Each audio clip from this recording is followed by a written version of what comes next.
الدرس 12. قصة حرف الفاء. عاد فارس من المدرسة إلى البيت. قدمت له أمه صحن فول.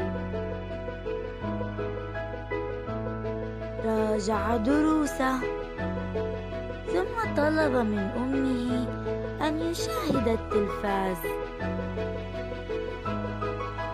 جلس برفقة أخته رفيق لمشاهدة برنامج عن الفيل. أعجبا بضخامة حجمه وطول خرطومه.